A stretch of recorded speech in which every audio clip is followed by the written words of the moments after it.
लेकिन यदि सैद्धांतिक रूप से हमारे उद्धार के लिए ईश्वर की मृत्यु की आवश्यकता नहीं थी, तो उसे मनुष्य बनने की आवश्यकता क्यों थी? क्या बात है? इस स्कोर पर इस परिकल्पना के समर्थक निम्नलिखित उत्तर देते हैं। मनुष्य को ईश्वर से जोड़ने, हमारे पतित स्वभाव को नवीनीकृत करने के लिए पुत्र का अवतार आवश्यक था। भगवान इसे पवित्र करने और अपनी उपस्थिति से इसे फिर से बनाने के लिए सीधे हमारे सार में प्रवेश करना चाहते थे।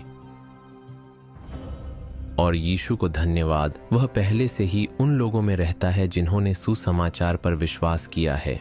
या क्या तुम नहीं जानते कि तुम्हारा शरीर पवित्र आत्मा का मंदिर है जो तुम में रहता है, जो तुम्हें परमेश्वर से मिला है और तुम अपने नहीं हो, क्योंकि तुम दाम देकर मोल लिए गए हो। इसलिए अपने शरीर और आत्मा में परमेश्वर की महिमा करो, जो भगवान के लिए तर्क को समझने के लिए पर्याप्त है कि यह मनुष्य मसीहा और दूसरा आदम था जो क्रूस पर मर गया, और यह मसीह के उद्धार का सार है। बहुत आश्वस्त है ना? लेकिन कोई निष्कर्ष निकालने से पहले हमें दूसरे पक्ष के तर्कों को सुनना चाहिए।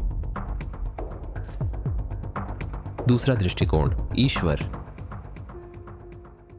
दूसरी स्थिति के लिए तर्क इतने अधिक नहीं हैं, लेकिन कम ठोस भी नहीं हैं, और अब आप इसे स्वयं देखेंगे। फिलिप्पियों के लिए पत्र खोलते समय इस परिकल्पना के प्रस्तावक हमारा ध्यान निम्नलिखित की ओर आकर्षित करते हैं।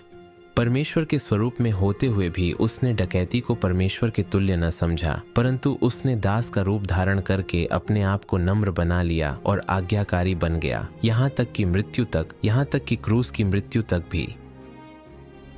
यूनानी शब्द मोर्फी, अनुवाद छवि किया गया है, वह प्रकट होने को नहीं बल्कि वस्तु के सार को इंगित करता है।